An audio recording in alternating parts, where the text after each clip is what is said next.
स्वागत है आप सभी का मेरे YouTube चैनल पे जिसका नाम है कंपटीशन विद टीएस। और उम्मीद करता हूँ आप सभी लोग अच्छे होंगे और बढ़िया तरीके से अपनी तैयारी को अंजाम दे रहे होंगे।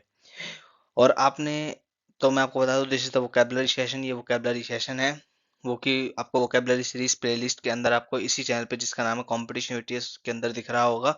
और बढ़िया तरीके से आप इन सेशंस को ज्वाइन भी करके और इनको पढ़ भी रहे होंगे। ठीक है, ये सेशंस एकदम फ्री ऑफ कॉस्ट हैं, आपके लिए डाले जा रहे हैं, यानी आपके साथ फुल हार्ड वर्क किया जा रहा है। तो यानी मेरे मेहनत में कमी नहीं तो आपके मेहनत में भी कमी नहीं रहनी चाहिए। और जो हमारा टारगेट सीजीएल 2024 है उसे हमें अचीव करना है, तो उसके लिए मेहनत ज़्यादा करनी है, समय हमारे पास कम है। इस तरीके की हमें अपने अंदर मानसिकता रखनी है जिससे कि ये हमें अपने प्रिपरेशन को और मजबूत करने में सहायता करेगी। उम्मीद करता हूँ आप सभी लोग अच्छे होंगे, पीछे के सेशंस आपने रिवाइज भी कर लिए होंगे और देख भी लिए होंगे। ठीक है, चलिए तो आज के सेशन को स्टार्ट करते हैं विदाउट एनी टाइम वेस्ट। ठीक है, चलिए तो स्टार्ट करते हैं आज के सेशन को। तो देखिए, आपको पता है सबसे पहले जो हम डिस्कस करते हैं वो हमारा वोकेबलरी सेशन होता है। और तो आज के हम वोकेबलरी सेशन में यानी सबसे पहले वोकेबलरी वाले पार्ट में हम सबसे पहले जो वर्ड डिस्कस करने वाले हैं आपके साथ वो कौन सा वर्ड है? So that is obscene. Okay, so what is the meaning of obscene? Obscene का मतलब क्या होता है? ठीक है, ऑब्सीन का मतलब क्या होता है? ऑब्सीन के मतलब को समझते हैं। ठीक है, ऑप्शन के मतलब को समझते हैं। सबसे पहले इसके हिंदी मीनिंग को देख लेते हैं, उसके बाद मैं इंग्लिश में इसको समझाने की कोशिश करूंगा। ठीक है, तो देखिए इसका मतलब क्या होता है। ठीक है, इसका मतलब होता है अश्लील। ठीक है, क्या होता है? अश्लील इसका मतलब होता है। हिंदी में बात करें यानी करेक्ट हिंदी, यानी शुद्ध हिंदी में बात करें तो इसका मतलब अश्लील होता है। लेकिन हमें बात करनी है इसके इंग्लिश मीनिंग की, क्योंकि इंग्लिश मीनिंग हमारे लिए बहुत इंपॉर्टेंट है। तो किस तरीके से हम इंग्लिश में डिस्कस करेंगे इस बात को देखते हैं। तो देखिए, आपके सामने मीनिंग अभी मैं शो कर रहा हूँ। तो this is the meaning of this word, यानी this is the English meaning of this word. ठीक है, देखते हैं क्या कहता है। ठीक है, तो लिखा हुआ है connected with sex in a way that most people find disgusting which is cause offence. ठीक है, देखिए एक मतलब सेक्स से कनेक्ट होना। ठीक है, सेक्स से कनेक्ट होना, connected with sex in a way that most people, जो मोस्ट पीपल हैं, फाइंड उसे क्या कहते खोजते हैं? डिसगस्टिंग, यानी उसे छी कहते हैं, बेकार कहते हैं, अच्छा नहीं मानते। एंड विच कोजेज ऑफेंस, क्या डिस्कस करता क्या कोज करता है? Offence. What is the meaning offence? वो मानते हैं कि ये अपराध होता है। क्या होता है? अपराध। ठीक है, ऑफेंस का मतलब क्या होता है? अपराध। उम्मीद करता हूं यहां तक की बात आपके सामने क्लियर होगी। ठीक है, ऑब्सीन वर्ड मतलब अश्लील। अगर इंग्लिश में बात करें तो connected with the sex in a way that most people find disgusting. Disgusting माने बेकार यानी चीज जिसे अच्छा नहीं मानते लोग। एंड विच कॉजेज ऑफेंस, यानी जो अपराध होता है। ठीक है, अपराध को जन्म देता है। ठीक है, उम्मीद करता हूँ ये वर्ड आपको अच्छी तरीके से समझ में आ गया होगा। चलिए स्टार्ट करते हैं इसके हम सिनोनिम्स की। क्या कहता है सिनोनिम्स? देखिए, तो मैंने आपके सामने सिनोनिम्स लिखे हुए हैं। तो ये रहा इसका सिनोनिम, इंडिसेंट। ठीक है, indecent. What is the meaning of indecent? Indecent का क्या मतलब होता है? इंडिसेंट का मैं मतलब भी बात करूं तो इसका मतलब होता है अभद्र। क्या होता है? अभद्र, यानी जो बेकार है, जो अच्छा नहीं है। This is the meaning of indecent, and indecent is the synonym of obscene. उम्मीद करता हूँ ये भी क्लियर हो गया होगा। ठीक है, चलिए स्टार्ट करते हैं नेक्स्ट थिंग। और नेक्स्ट क्या है? हम बात करते हैं एंटोनिम्स की। देखिए क्या कहते हैं इसके एंटोनिम्स, यानी एंटोनिम्स क्या है वो देख लेते हैं एक बार। ठीक है, तो मैंने यहाँ लिखा है डिसेंट। इनडिसेंट का ही अपोजिट यहाँ पे मैंने इनडिसेंट का ही अपोजिट डिसेंट बना दिया, यानी डिसेंट का मतलब जो अब चीज अभद्र नहीं होती, जो सही होती है, लोगों को अच्छी लगती है। ठीक है, एकदम क्लियर होता है। Distinct. What is the meaning of distinct? Distinct का मतलब क्या होता है? डिस्टिंक्ट की मैं बात करूँ तो इसका मतलब होता है स्पष्ट। ठीक है, इसका मतलब होता है स्पष्ट। स्पष्ट ना कह के आप इसका मीनिंग और निकाल सकते हैं जो होता है विशिष्ट। क्या होता है? विशिष्ट। उम्मीद करता हूँ ये भी बात आपको क्लियर हो गई होगी, यानी मैंने आपको हर एक वर्ड का मीनिंग समझा दिया, हर एक वर्ड के इस वर्ड का एंटोनिम सिनोनिम आपके सामने रख दिया, यानी ये चीज आपको क्रिस्टल क्लियर हो गई होगी। ठीक है, अगर कोई भी इसके बारे में डाउट आता है तो कमेंट सेक्शन आपके लिए खुला हुआ है। ठीक है, तो देखिए अब बात करते हैं, हमारी क्या बात करनी है? अब हमें एग्जाम्पल के ऊपर बात करनी है। अब हमें एग्जाम्पल के ऊपर बात करनी है, और क्या है हमारा एग्जाम्पल देखते हैं।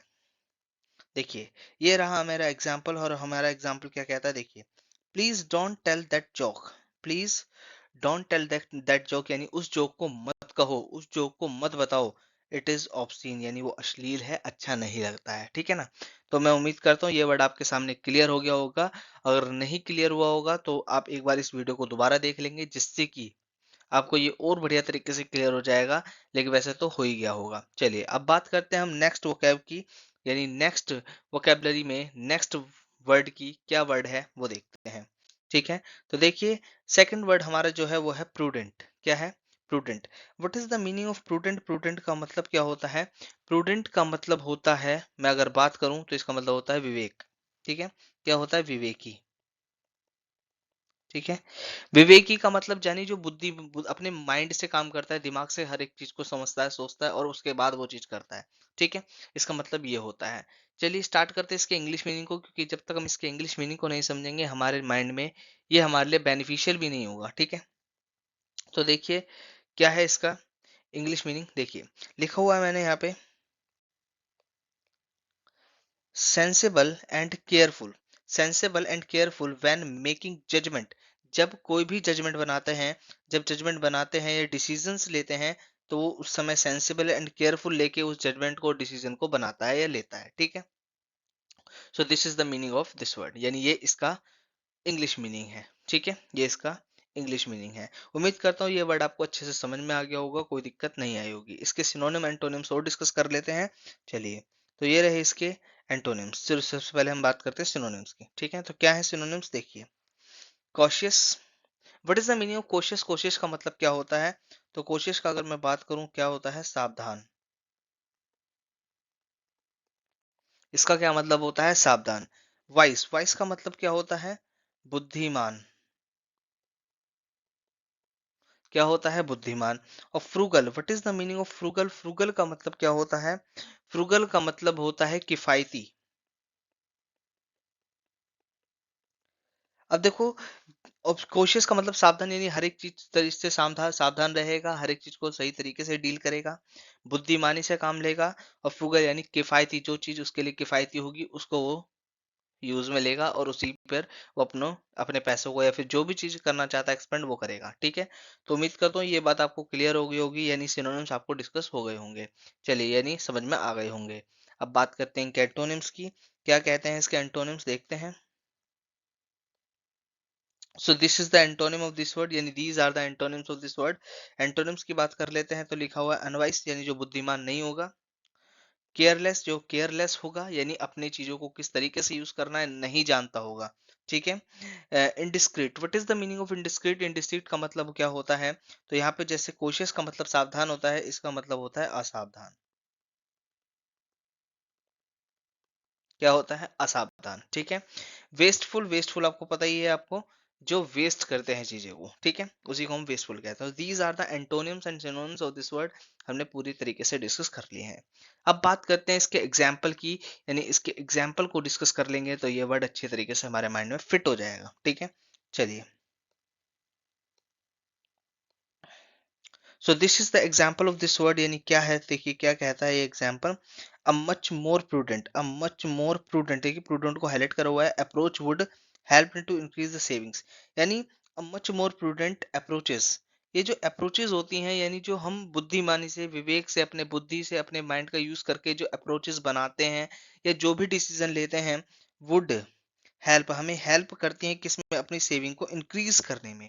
अपनी सेविंग को इंक्रीज करने में हमें हेल्प करती है, ठीक है। तो उम्मीद करता हूँ ये वर्ड भी आपको अच्छे तरीके से डिस्कस आ गया, समझ में आ गया होगा, डिस्कस कर चुके हैं, इसके एग्जाम्पल को भी डिस्कस कर चुके हैं। अब बात करते हैं हम नेक्स्ट वर्ड की। चलिए नेक्स्ट वर्ड क्या कहता है देखते हैं।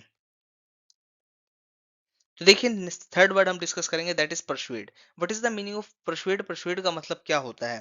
देखिए परसुएड का मतलब अगर बात करें तो इसका मतलब होता है राजी करना।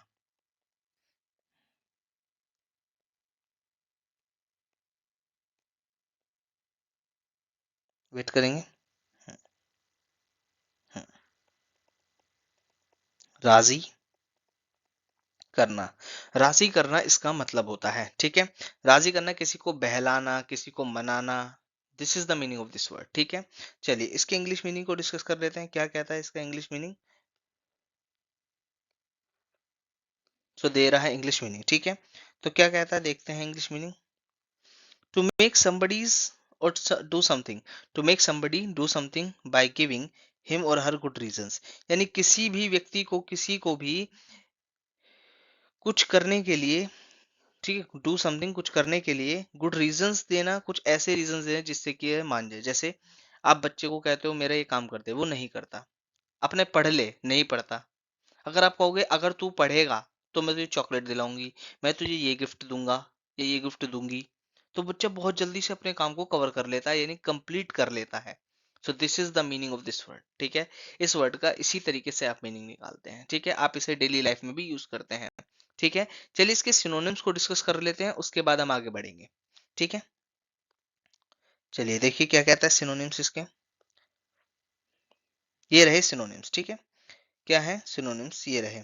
देखिए क्या कहते हैं सिनोनिम्स इसके। कोएक्स, सबसे पहला सिनोनिम्स है coax. What is the meaning of coax? Coax का मतलब क्या होता है? कोएक्स का मतलब ही क्या होता है? राजी करना। ठीक है, कोएक्स का मतलब होता है राजी करना, यानी परसुएड समवन। ठीक है, कन्विंस, कन्विंस का आपने बहुत वर्ड, अच्छा वर्ड है, जब सबसे ज्यादा सुना गया होगा, यूज भी किया होगा कन्विंस, यानी किसी को कन्विंस करना, यानी किसी को मनाना कि आप मेरे साथ दो, मेरा साथ दो, मेरे साथ चलो।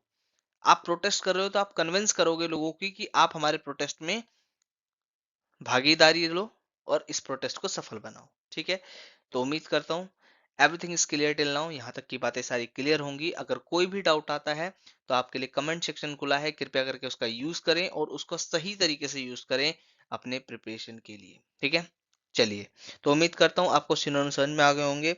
अब मैं बात करता हूँ इसके एंटोनिम्स की, और क्या कहते हैं इसके एंटोनिम्स, ये रहे। ठीक है, तो देखिए एंटोनिम्स क्या कहते हैं, ये लिखे हुए antonyms. Dissuade, what is the meaning dissuade? Dissuade उल्टा होता है परसुएड का, यानी किसी को राजी करना, यानी किसी को राजी ना करना। ठीक है, राजी नहीं करना। प्रिवेंट यानी बचाना, राजी नहीं करोगे उसे बचाए रखोगे, उसे बचाए रखोगे, उसके बहलाओगे नहीं, मनाओगे नहीं कि चल तू, तो उसे बचाए रखोगे, है ना। हॉल्ट, हॉल्ट का मतलब होता है स्टॉप। हॉल्ट का मतलब होता है स्टॉप, यानी रोक देना, कि तुम यहीं रुक जाओ, तुम मत मानो। ठीक है, तुम्हें किसी को नहीं मनाना, यानी वहीं रुक जाना। ठीक है, आगे नहीं बढ़ना। ठीक है, उम्मीद करता हूँ यहाँ तक की बातें क्लियर होंगी। अब इसके एग्जाम्पल कोड समझ लेते हैं, फिर हमारा ये वर्ड भी पूरी तरीके से हमारे लिए क्लियर हो जाएगा। ठीक है, तो देखिए क्या कहता है हमारे इसका example. How did you persuade, how did you persuade him to give you the money, यानी आप उसे ठीक है, आप उसे हाउ डिड यू एक्सुएड, यानी आप उसे किस तरीके से बनाओगे जिससे कि वो आपको पैसे दे दे। आप किसी व्यक्ति को किस तरीके से मनाओगे जिससे कि वो आपको कुछ पैसे की मदद कर दे, क्योंकि हर व्यक्ति किसी को भी पैसा नहीं दे सकता। जैसे आज आप मुझसे ही पैसे मांगो, आई कांट गिव यू, मैं आपको नहीं दे सकता। लेकिन आप मुझे अगर बहलाओगे कि मैं आपका स्टूडेंट हूँ, मैं आपसे पढ़ा हूँ, है ना, मैं ये हूँ, मैं वो हूँ, मुझे जरूरत है, तो क्या पता मैं दे दूं। तो ये आपकी टेक्निक के ऊपर निर्भर करता है कि आप किसको किस तरीके से परसुएट कर रहे हो जिससे कि वे आपको मनी लैंड पर दे दे, यानी उधारी पर देते। तो उम्मीद करता हूँ ये वर्ड भी क्लियर हो गया होगा। ठीक है, कोई भी वर्ड क्लियर ना हो तो आपके सामने कमेंट सेक्शन खुला है, कृपया करके उसे डाउट के रूप में टाइप कर देना। ठीक है, नहीं तो इस वीडियो को दोबारा देख लोगे तो वो डाउट एकदम क्लियर हो जाएगा। ठीक है ना, इस दो चीजें हैं, दोनों चीजों को कर लेना जो आपको बढ़िया लगे। ठीक है, चलिए तो स्टार्ट करते हैं अब नेक्स्ट वर्ड को। नेक्स्ट वर्ड क्या कहता है हमारा, तो next word is turbulent. Okay, next word is turbulent. What is the meaning of turbulent? Turbulent का मतलब क्या होता है? इसका मतलब होता है अशांति, यानी शोर मचाना, यानी हर समय शोरगुल रहना, अशांति ना होना, शांति ना हो, सॉरी, शांति ना होना, अशांत रहना। ठीक है, हमेशा हल्ला गुल्ला मचा रहना, that is turbulent. Okay, what is the meaning of turbulent? Means अशांति इज द मीनिंग या Hindi meaning of this word. चलिए इसके इंग्लिश मीनिंग की ओर बात कर लेते हैं। इंग्लिश मीनिंग अगर समझ लेंगे तो ये हमारे लिए और बढ़िया तरीके से काम करेगा। ठीक है, देखिए क्या कहता है इसका English meaning. In which there is a lot of change, in which there is a lot of change, disorders and disagreements and sometimes violence. ठीक है, यानी ऐसी चीज इन विच देयर इज, मतलब जहां पर बहुत सारे चेंजेस देखने को मिलते हैं। डिसऑर्डर होता है, यानी कोई भी चीज ऑर्डर से नहीं होती है। डिसएग्रीमेंट, जहां डिसएग्रीमेंट होगा वहां कभी भी शांति नहीं हो सकती। ठीक है, और समटाइम्स वहां पे वायलेंस भी क्रिएट हो जाती है, यानी लड़ाई झगड़े भी शुरू हो जाते हैं बहुत तगड़े तरीके से, है ना। तो this is the meaning of this word, यानी चेंजेस ज्यादा होते हैं, डिसऑर्डर आ जाता है, डिसएग्रीमेंट होता है और समटाइम वायलेंस देखने को मिलता है। So this is the meaning of this word. ठीक है, चलिए इसके सिनोनिम्स को डिस्कस कर लेते हैं, उसके बाद हम आगे बढ़ेंगे।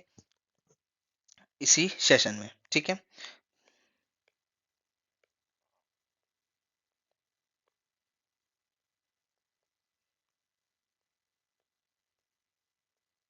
चलिए,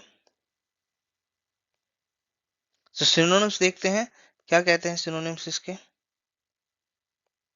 ठीक है।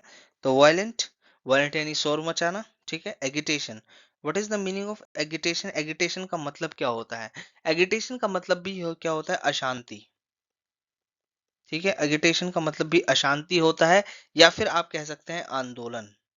अब देखो, आंदोलन कभी शांति से, शांतिपूर्ण नहीं करते लोग, ठीक है।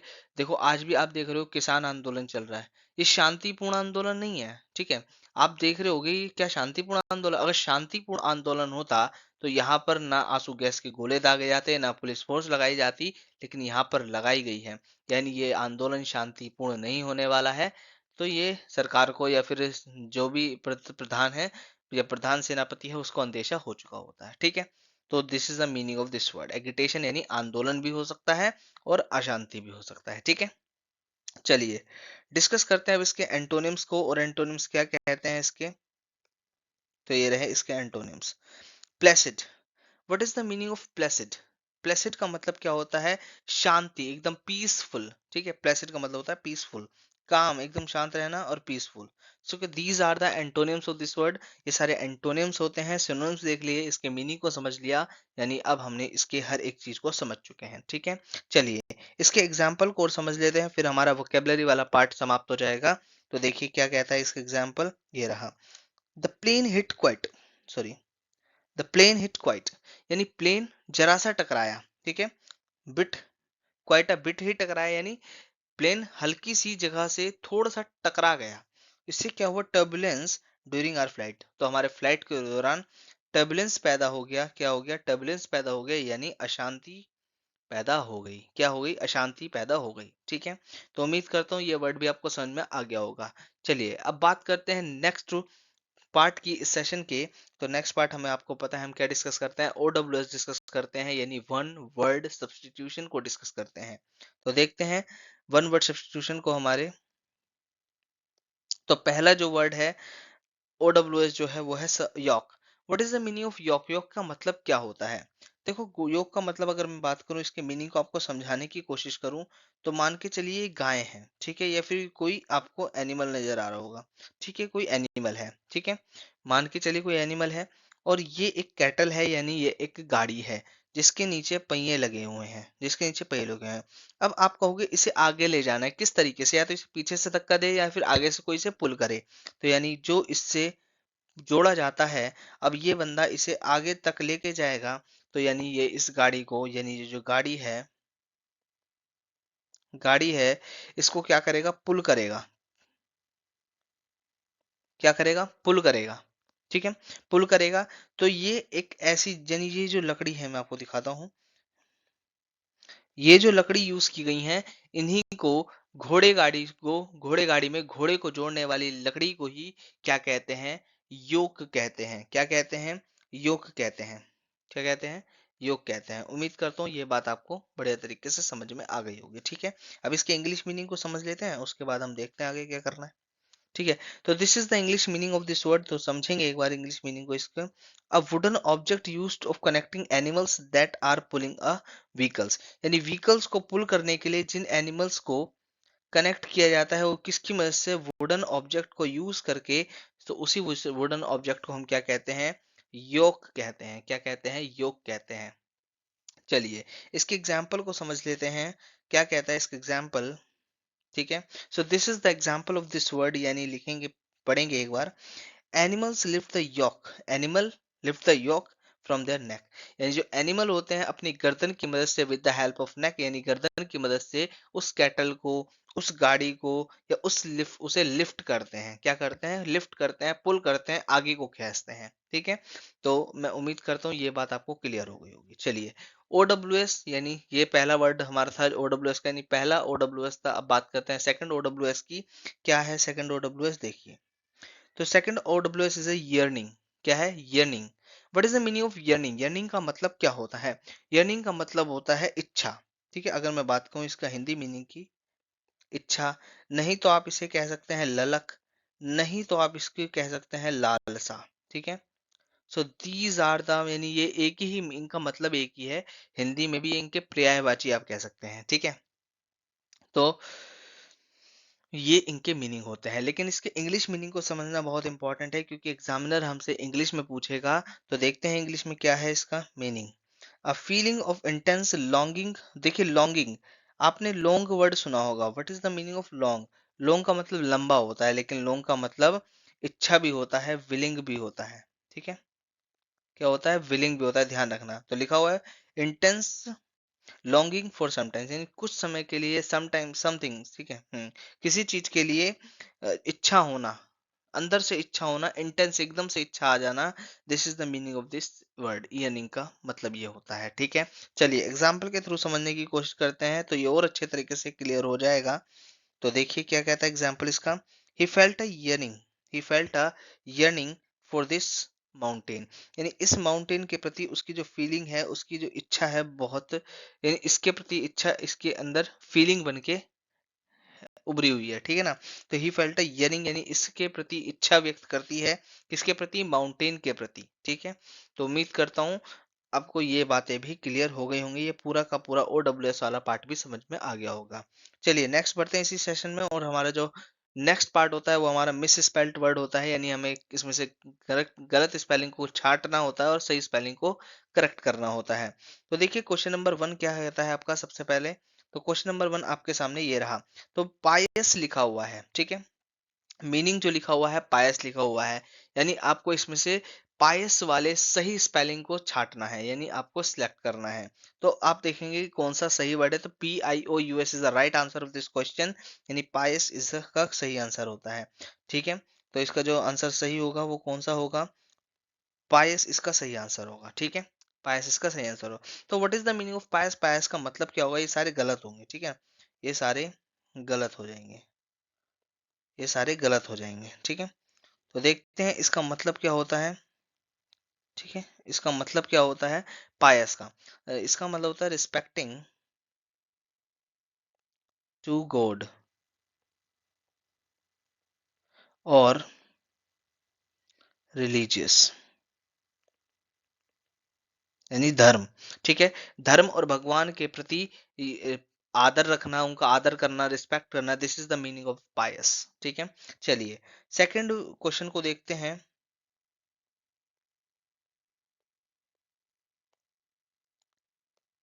सेकंड क्वेश्चन को देखते हैं। तो सेकंड क्वेश्चन आपके सामने ये रहा। तो लिखा हुआ है रिवर्बरेशन। ठीक है, रिवर्बरेशन यानी इसमें से रिवर्बरेशन की कौन सी सही स्पेलिंग होगी? तो सही स्पेलिंग आपको देखने को मिलेगी D option is the right answer, reverberation. आपको अपने नोटबुक में 5 टाइम्स इन वर्ड्स को लिखना है, जिससे कि आपकी ये स्पेलिंग करेक्ट हो जाए। ठीक है, आपको अच्छे से याद हो जाए। रिवर्बरेशन। ठीक है, रिवर्बरेशन का मतलब क्या होता है अभी देखेंगे, तो अभी मैं बताता हूँ। सबसे पहले जान लेते हैं। ठीक है, सबसे पहले जान लेते हैं इसके ये सारे वर्ड गलत होते हैं।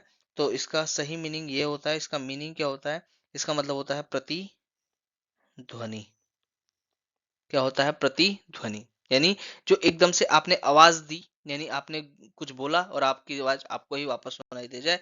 This is the meaning of this word. ठीक है, चलिए तो ये वाला पार्ट भी हमने कवर कर लिया है। ठीक है, चलिए अब बात करते हैं नेक्स्ट पार्ट की। नेक्स्ट पार्ट की बात करते हैं, और नेक्स्ट पार्ट हमारा इडियम्स एंड फ्रेजेस का होता है। तो सबसे पहले जो इडियम्स एंड फ्रेजेस आपके सामने है, यह है to be under the weather. तो what is the meaning of this word? इसका मतलब क्या होता है सबसे पहले समझते हैं। तो इसका मतलब होता है बीमार होना। ठीक है, बीमार होना। ठीक है, जब आप बीमार हो जाते हो, अच्छा फील नहीं करते हो और अनहेल्दी फील करते हो, this is the meaning of this phrase. ठीक है, इस फ्रेज का ये मीनिंग होता है। ठीक है, चलिए देखते हैं क्या कहता है इसका मीनिंग। इंग्लिश मीनिंग को समझेंगे एक बार मेरे साथ।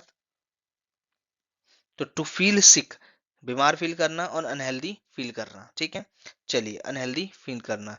चलिए स्टार्ट करते हैं अब इसके एग्जाम्पल को समझने की। एग्जाम्पल और समझ लेते हैं, फिर हमारी बातें क्लियर हो जाएंगी। ठीक है, यानी ये फ्रेज भी अच्छी तरीके से समझ में आ जाएगी। So this is the meaning of this word, यानी this is the example of this word. लिखा हुआ है my brother is under the weather, यानी जो मेरा भाई है वो अंडर द वेदर यानी बीमार है। That's why we can't come to play, यानी वो खेलने नहीं आ सकता। ठीक है, उम्मीद करता हूँ पूरा एक सिंपल सेंटेंस था, मैंने आपके लिए लिखा ताकि आप इसे अच्छे तरीके से समझ जाएंगे। ठीक है, चलिए नेक्स्ट वर्ड देखते हैं, नेक्स्ट फ्रेज देखते हैं। नेक्स्ट फ्रेज है हमारी to smell a rat. What is the meaning of this phrase? इस फ्रेज का मतलब क्या होता है? दाल में काला होना। ठीक है, दाल में काला होना यानी कहीं ना कहीं आपको संदेह होना। क्या होना? कहीं ना कहीं आपको संदेह होना। ठीक है, क्या होना? संदेह होना। चलिए, तो इसको एक बार इंग्लिश मीनिंग के थ्रू समझ लेते हैं, जिससे कि हमारी बातें और भी क्लियर हो जाएंगी। तो इंग्लिश मीनिंग इसका ये रहा। तो क्या कहता है English meaning? Detected something wrong, यानी जो उनने डिटेक्ट करा, जो उनने खोजा, कुछ गलत तो खोजा। ठीक, कुछ गलत है उसमें, है ना। Detecting detecting something wrong, this is the meaning of this phrase. बड़ा ही सिंपल मीनिंग है, आप इन्हें याद कर लेंगे। कोई बड़ी लंबी लंबी चौड़ी बात नहीं, कोई रॉकेट साइंस नहीं इन वर्ड्स को याद करने में। ठीक है, चलिए तो देखते हैं नेक्स्ट इसका। अब इसके एग्जाम्पल को समझने की बारी है।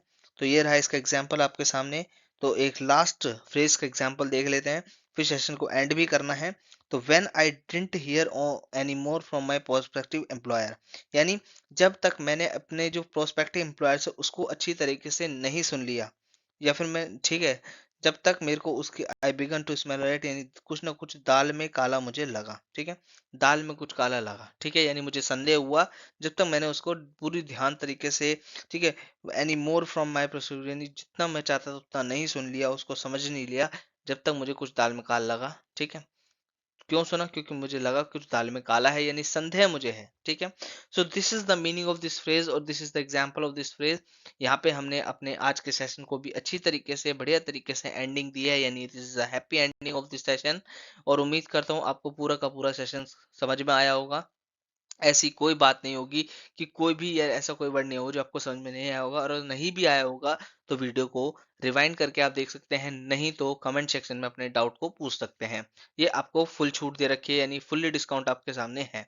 ठीक है, फ्री ऑफ कॉस्ट के साथ आपको बहुत सारी सुविधाएं भी दी जा रही हैं। ठीक है, चलिए, तो उम्मीद करता हूँ ये सेशन अच्छा लगा होगा। और अगर आप इस वीडियो को पर नए हैं तो इस वीडियो को लाइक करिएगा, चैनल पे नए हैं तो सब्सक्राइब करिएगा, बेल आइकन को प्रेस करना मत भूलिएगा, जिससे कि आने वाले सेशंस जो हैं आपको सबसे पहले देखने को मिले।